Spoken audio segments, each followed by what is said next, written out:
In this brief video, we will talk about the official speed play variant for the wargame rules, Altar of Freedom.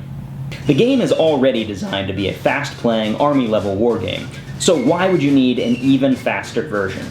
Well, if you saw our interactive Gettysburg wargame earlier this month, then you know that some of the historical scenarios for Altar of Freedom can be quite large. Gettysburg is one of the biggest, but there are other multi-day engagements like Chattanooga or the Wilderness. So maybe you and your friends want to play all 3 days of the Battle of Gettysburg and you only have a long afternoon to do it. Or maybe you want to play the Battle of Cold Harbor and you just have 2 or 3 hours one evening. I designed a very simple variant that can dramatically speed up the game. It involves 0 changes to the core mechanics, and the entire variant is less than a page. You can print out a copy of this variant absolutely free from the official homepage for the rules at 6mmACW.com.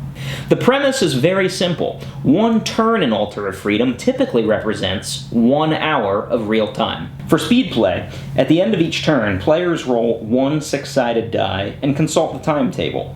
On a roll of 1 or 2, the turn you just played did, in fact, represent 1 hour. But it's equally possible that the turn may have also represented 2 or even 3 hours of battle. If you've played Altar of Freedom before, then you know that I prefer fast, streamlined mechanics in my games. And it's hard to get any easier than this. The entire rest of the game plays exactly as it would normally.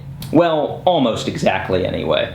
If you roll high enough for a turn to represent 2 or 3 hours, divisions in road column are allowed to make an additional bonus march to reflect their progress.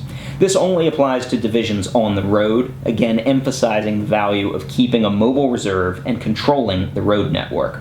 And if you're using the speed play variant in a multi-day scenario, like Gettysburg, broken brigades only rally at the end of each day, instead of at the end of each turn.